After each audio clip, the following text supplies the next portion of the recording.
Estou recebendo um pessoal aqui que vem conversar com a gente, da ASAC, o Alberto, o Edmar e também a Lucimara. Eles vieram contar para a gente um pouquinho como que é esse trabalho que eles estão fazendo com os deficientes visuais. Sejam bem-vindos, obrigada pela presença. Alberto, vamos começar com você. Explica para a gente o que é essa, é a Associação Sorocabana. Associação Sorocabana de Atividades para Deficientes Visuais. Para deficientes. Essa nova razão social, que a ASAC, vamos dizer assim, ela começou na realidade em 1934, com a formação do terceiro núcleo de cegos, que foi criado pelo primeiro grupo de cegos que veio de São Paulo, o segundo é em Santos e o terceiro no interior passou a ser Sorocaba. Isso foi até 1969. Sei. Tá? Então era a entidade, e a partir de 69, em março de 69, foi criada a pessoa jurídica com a razão social de Associação Sorocabana de Amparo para Cegos. E depois, com a evolução, alterou-se para a Associação Sorocabana de Atividades para Deficientes Visuais, né? E continuou a sigla ASAC. Então, esse nós estamos lá desde 69, ali em Sorocaba, na rua 7 de setembro, 344, no mesmo endereço, numa casa que pertencia a uma família tradicional de Sorocaba, foi dado como dívida ao governo federal, e o governo federal cedeu para a ASAC, então já desde 45, com um comodato que a gente está lá, e também foi recentemente tombado pelo patrimônio municipal, pela arquitetura de representatividade de uma casa urbana da época e pelo caráter assistencial que tem mantido até hoje. Sabe que esses dias eu estava conversando com o pessoal, toda vez que a gente fala em deficiente, deficiência, deficiente, a gente lembra muito de cadeira de rodas, né? A gente não lembra que existem outras deficiências, não sei porque vem a imagem da pessoa sentada na cadeira de rodas, limitando os movimentos, e a gente acaba, né, achando que, mas o cego não é deficiente visual, o surdo também não tem deficiência nenhuma, a gente não consegue ver, né, visualizar exatamente qual é a deficiência da pessoa. E a gente estava conversando exatamente de todas essas necessidades, né, que a cidade em si, o meio urbano, acaba não favorecendo em nada e não pensando, né, nas pessoas com deficiência. E outra coisa também, você não precisa nascer com a deficiência, você pode adquirir, né? Você adquire, ninguém está livre do que pode acontecer. Não é só a cadeira de rodas, o acidente, né, a visão também, né? Quais são os maiores, o que mais acontece em termos de deficiência visual? Como que se chega a ter um problema ou vem de nascimento? Quais são esses índices? Nós temos todos os casos, desde nascer já com problema visual, então nós atendemos pessoas de 0 a 80 anos, né? Pessoas que nascem já com problemas, uma criança que nasce sem a formação do globo ocular, né? E pessoas de mais idade, que problema de saúde, uma das causas é a diabetes, né? Isso é uma grande influência, é o caso do Edmar, que está aqui com a gente também, que ele é técnico de segurança e teve diabetes precoce e atacou a visão.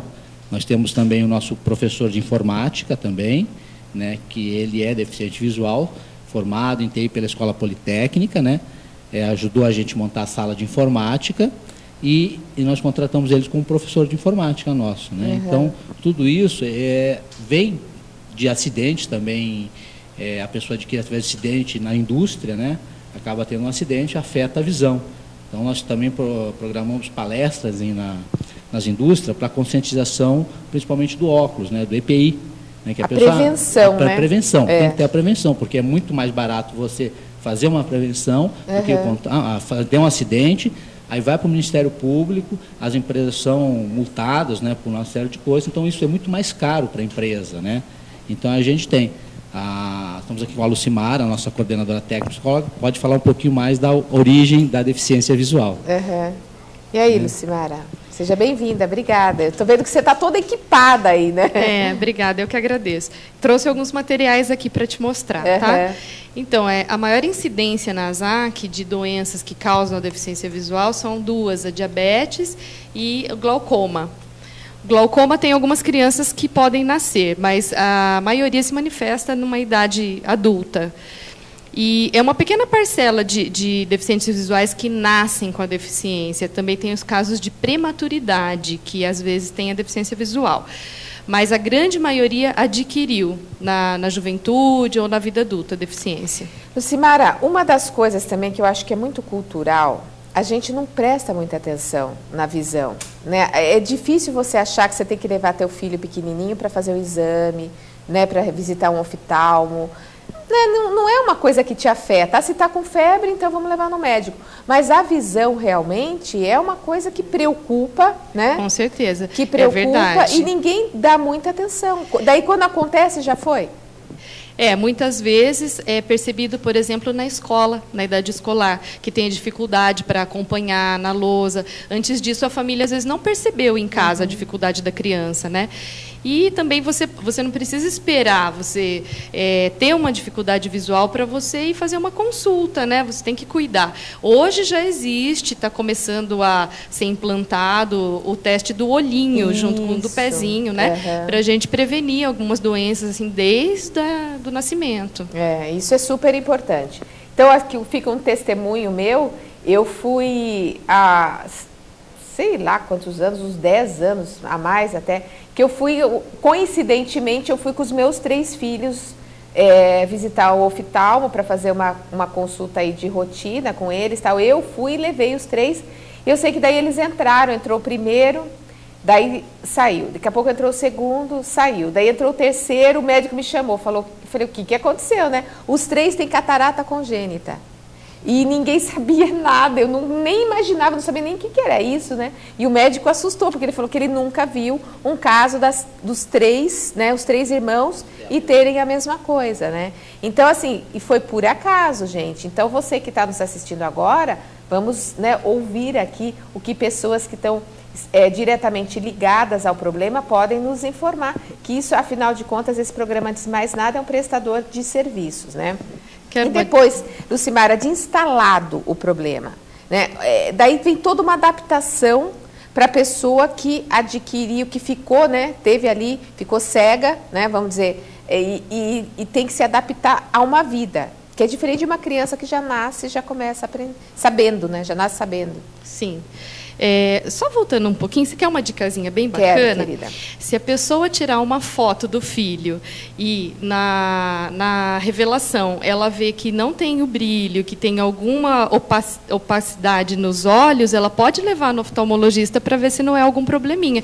Então, isso os pais podem estar verificando. Neuroblastoma, né? Nós fizemos essa matéria aqui, até o próprio GEPASSE veio pedir para a gente uma ajuda, que a gente já fez esse alerta. Eu vou lembrar, a Lucimara lembrou, eu vou relembrar agora. Quando você tirar a foto do teu filho, não aparece aquele olhinho vermelho, né? Aparece um branco, né? Aí pode ter algum problema, algum tumor na vista, né? Então, isso também é uma coisa que pode ser tratada, desde que seja descoberto bem antes, senão já acaba tendo que tirar o olho mesmo, né? Daí não tem jeito. É uma coisa simples, né, para tomar conta já desde cedo. Que desde cedo. Antes de você me mostrar tudo isso daí, ó, que você tem, né, eu estou vendo que um monte de coisa, estou super curiosa. Sim. Eu queria dar as boas-vindas para o Edmar. Isso, Edmar. Edmar. E aí, Edmar? Me conte tudo. Quando tudo começou. No meu caso, eu sou diabético desde os 12 anos de idade. E, infelizmente, nunca me tratei, nunca me cuidei como deveria ser cuidado, né? Sempre abusei muito dos doces, principalmente a parte do refrigerante. E aí, aos 30 anos de idade, eu comecei a ter problema de visão. Sei. E foi muito rápido. Com 33 anos, eu perdi as 2 visões, a direita e a esquerda. Totalmente? Totalmente, foi um clique. Apagou uma e apagou a outra. Quando eu perdi a direita, eu corri atrás do oftalmologista. Mas no caso do diabetes, no caso da visão, quando o problema se instala, é muito difícil regredir. Então, o ideal é prevenir. Depois que ele se instalou, você às vezes consegue até estabilizá-lo, mas regredir é praticamente impossível hoje. Edmar, você me falou uma coisa do diabetes juvenil, né? No caso, exatamente, né? Diabetes juvenil. 12 anos de idade, o meu. É complicado, né? Você pegar uma criança e conscientizar, né, das coisas que estão acontecendo, de como que ela tem que se prevenir. Eu lembro, eu tenho um primo, a gente crescemos juntos, né? E a gente ficava na casa da nossa avó, que cuidava da gente para as nossas mães trabalharem. E quando ele tinha, acho que 13 ou 12 anos também, foi descoberto diabetes juvenil. E, de repente, do nada, teve que todo mundo desaparecer com qualquer tipo de doce, né? A realidade dele, na nossa família toda. Mas, diferentemente de você, ele foi uma pessoa que ele se cuidou demais, né? Demais. Então, ele tem quase 50 anos hoje, ele não tem problema nenhum, né? Então, essa é a importância, né? De fazer uma prevenção, de tratar direitinho. E agora, como enfiar isso na cabeça de uma criança, né? Porque é o que você falou, né? Toda a família mudou o hábito. Mas você não convive só no ambiente da família, né? Você tem o ambiente familiar, você tem o ambiente escolar, você tem o social. Então, quando eu tinha meus 12 até meus 15 anos, tudo bem. Aí depois você começa a sair com os amigos, vai na lanchonete, aí você chega na lanchonete, todo mundo está tomando um refrigerante. E você sabe que é proibido para você. Aí você toma. Um dia você você foge e toma. E, infelizmente, não acontece nada de imediato. E esse é o problema. Ele é uma doença lenta, silenciosa. Então, você toma um dia, não acontece nada. No dia seguinte, você vai tomar de novo. Exatamente. E de novo, e de novo. E aí, quando você vai perceber, já é tarde. Como que foi a adaptação sua vida e como que a ASAC te ajudou nesse sentido? Olha, eu costumo brincar que se você ler a ASAC ao contrário, ela está escrito casa. É bacana. E para mim, é minha segunda casa. Eu hoje continuo trabalhando, hoje eu faço palestras, eu sou membro do Conselho Municipal, membro do Conselho Estadual, graças à reabilitação da ASAC. Se não fosse a ASAC, provavelmente hoje eu estaria sentado na minha casa, no sofá, ouvindo música, pedindo para alguém trazer um copo d'água, pedindo para alguém me ajudar alguma coisa. E ao contrário, hoje eu moro sozinho, sou independente, trabalho, tenho minha vida social, minha vida profissional, graças à reabilitação. Então, e você consegue levar a tua vida normalmente? Normalmente. Se não fosse a reabilitação, com certeza eu não estaria aqui. Eu digo que sem a reabilitação da ASAC, existe uma subvida. Com a reabilitação, você vive novamente, você tem uma vida independente. E em termos disso que você está falando de independência, demorou muito tempo para você se adaptar, para você se acostumar a ter as coisas? Como que é a sua vida, por exemplo? Tudo tem que estar no mesmo lugar, né? Você torna tudo um hábito, né? Eu tenho, por exemplo, uma pessoa que vai na minha casa a cada 15 dias, faz uma faxina e dá um jeito. Então, quando essa é uma pessoa nova, eu já falo para ela, aqui é lugar dos copos, aqui é lugar dos mantimentos, aqui fica a água. Então você orienta, aqui eu quero que coloque minhas camisas, aqui coloca camisa tal, camisa tal, camisa tal. Então você orienta para que fique mais fácil. Né? Porque dentro de casa é fácil. Se mudou de lugar, você procura, você vai perder um tempo, mas acha. Mas o quanto mais padronizado você consegue, melhor, é mais fácil para você. Agora me conta uma coisa, como que é conviver com uma deficiência em sociedade, né? Nessa sociedade super preconceituosa que a gente vive, que as pessoas acabam te rotulando, né? Olha, a sociedade em si ainda não está preparada. Por mais que a gente fale em inclusão, no deficiente estar inserido no ambiente, ainda é uma coisa nova. Por mais que a convenção e os direitos venham lá de 80, ainda é uma coisa nova, né? É uma coisa muito recente. Então, as pessoas ainda não estão acostumadas. O deficiente ainda ficava muito dentro de casa. Agora ele está saindo mais. Agora ele está trabalhando, ele está conquistando seu espaço. Então, agora que as pessoas estão aprendendo a conviver com o deficiente, né? Entendendo que existe uma generalização, né? Se ele é deficiente em tudo. E não é assim. Você tem uma determinada limitação. O restante continua igual. É isso que as pessoas hoje estão aprendendo. está melhorando. A passo lento, é a nossa luta para que acelere, mas está melhorando. Quais são as maiores dificuldades que você tem? Olha, as maiores dificuldades hoje ainda são a acessibilidade. Acessibilidade, né? Porque a gente fala, por exemplo, no transporte adaptado. Então, a cidade está com um bom nível de transporte adaptado. Que ótimo. Agora, o deficiente consegue sair da casa dele e chegar até o ponto de ônibus? Muitas vezes o ônibus está adaptado, mas a calçada está toda quebrada. Ele não consegue transitar pela calçada para chegar até o ponto de ônibus. Se ele é um deficiente auditivo, ele chega até o posto de saúde. O médico vai saber conversar com ele? Quem vai entender o que ele está passando? Quem vai entender, vai interpretar, vai passar para ele como que ele tem que tomar a medicação. Ou seja, a nossa sociedade não está preparada. Não está preparada ainda, não. Falta muito. Falta muita coisa ainda. Muito bacana. Bom, agora vamos ver o que você tem aí para mostrar para a gente. Sim. Vamos lá, Lucinara. Então, depois de instalado o problema, né, a pessoa chega na ASAC com a deficiência visual e ela vai passar primeiro por uma triagem, vai ser avaliado o que ela precisa em termos de reabilitação. Então, nós temos lá algumas áreas de reabilitação, ela vai ser encaminhada. Nós temos a área do Braille, que é o ensino da leitura e escrita em Braille, né? Aqui nós temos uma reglete, a gente põe a folha aqui, essa é a punção que é como se fosse a caneta que a pessoa vai usar, e ela vai escrever nessas celinhas, né, os pontinhos, que é esses pontinhos que a gente vê aqui em relevo. Você aprendeu a escrever, Edmar? Aprendeu? Eu comecei. Começou a aprender. Então, isso é como uma escrita manual, tá, do Braille. E aqui é a máquina Braille, que o Braille é formado de 6 pontinhos. Então, são essas 6 teclas que vão imprimir os pontinhos aqui para a gente ler depois.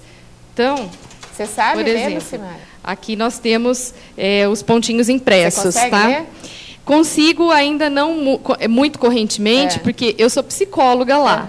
Então, eu não me dediquei totalmente a essa área, mas nós temos a Renata, que é a pedagoga, o seu Claudinei, que é o professor de Braille, e os deficientes ajudam a gente. Se a gente quer ler alguma coisa, é só pedir para eles que eles leem rapidinho. E esse brinquedinho? Esse daqui é um livro em Braille, né? Só para vocês verem a impressão que você tem do livro. Olha, né? Nossa, meu Deus. É uma impressão, é uma sensação muito diferente, né? Livro. E um não passa para o outro? Por exemplo, cada página é uma? É sobre alto relevo, né? Nossa. Um lado é alto relevo, no outro é baixo relevo. Então não atrapalha. Pode escrever, não atrapalha. Né? Que beleza. A capa é bonita, né? Comer, rezar e amar. Então, este livro aqui é um volume, um dos volumes de 11 volumes, porque o Braille ele fica muito maior do que a escrita à tinta. Imagina. Para esse livro aí são 11 volumes. 11 volumes. Para você ter uma noção, cada folha tinta gera de 4 a 5 folhas em Braille.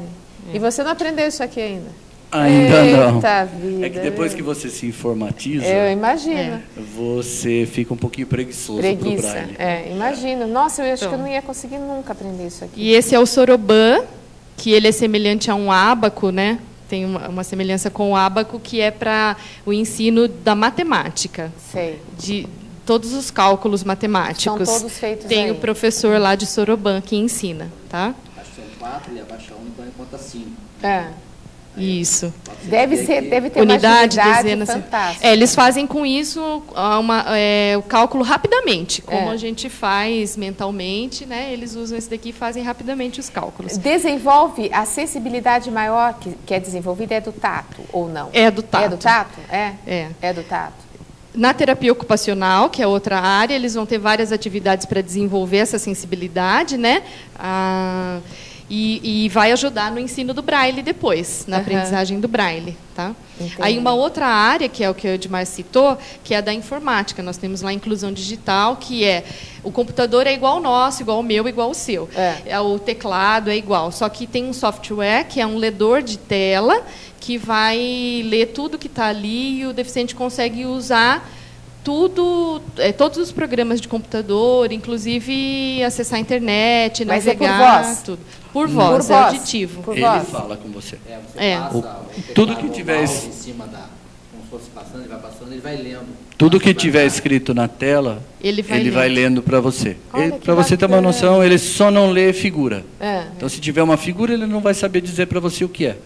Mas, de restante, você trabalha com Excel, com Word, com PowerPoint, MSN. Normalmente? Normalmente. Nossa, que bacana. Olha, quanta coisa melhorou, não? Muito. Não é? Puxa vida. O software que nós adquirimos agora, uma faixa de R$10.000, você escaneia o livro, né?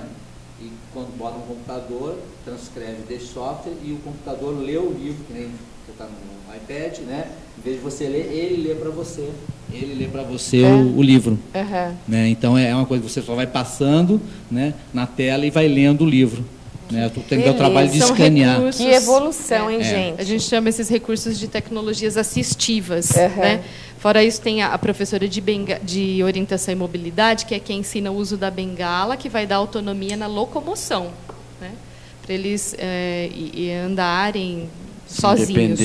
Tem dependência, porque com a bengala é dependência. Então, ele tem que ter essa acessibilidade da bengala, como o Edmar falou, né? Acessibilidade. Então, você pega uma acessibilidade boa, Sorocaba, no centro da cidade. Agora, isso não é transferido para o bairro. Então, da casa até o terminal, ele não encontra. Agora, no terminal, no piso, no terminal ele já encontra um pouco de acessibilidade, pessoas que vão ajudar a ele a subir no ônibus, orientar no ônibus, né? Até quando desce do ônibus no centro da cidade, encontra isso, tem sido feito em Sorocaba, em outras cidades tem feito, nas agências bancárias, né? Você repara que você entra e tem um piso de acessibilidade e ele conduz logo para um painel que está escrito em braille. Você está aqui, siga a faixa, você vai seguir no caixa. Então, ele pode se locomover sem precisar de alguém para orientá-lo. O piso direcional e o piso tátil, né, que a gente chama. Que eles têm isso tudo. Tá, e crianças vocês atendem também, Lucimara? Todas as idades. A bebê mais nova que a gente atendeu lá foi com 4 meses, agora há pouco tempo, que nasceu deficiente visual, e ela faz estimulação precoce. Os pais ainda demoram muito para pedir ajuda para vocês? Será que eles ainda têm um certo... A parte deles mesmo, o preconceito de deixar o filho em casa, não querer expor? Eu acho que o problema dos pais demorarem muito é aquilo que a gente estava falando, em demorar em perceber a deficiência. Hoje em dia não hesitam tanto, não resistem tanto em procurar um recurso, mas muitas vezes eles buscam muito a cura primeiro com oftalmologistas, para depois se conscientizar da necessidade da reabilitação. Né? Então se perde um tempo precioso com isso, porque quanto mais cedo você começa a estimulação, mais a criança vai assimilar. Sem dúvida. Nós temos pacientes, vamos dizer assim, adultos, né, que estão sentindo a perda da visão, né, e já começaram a aprender braille. Olha que bacana. Né? Então nós temos, se ele na época ele tivesse percebido, né, vou logo aprender um braille, né? Se ficar com a deficiência, né, eu já sei alguma coisa. Se não ficar, ótimo, é mais uma coisa que eu sei, porque o braille está sendo uma linguagem internacional. Sim. Né? Então não existe a pessoa o braille em inglês, o braille em alemão, não, o braille é o braille. Né? As letras, o alfabeto, então isso, até o poder de comunicação, está sendo muito grande nisso. Né? A pessoa que tem esse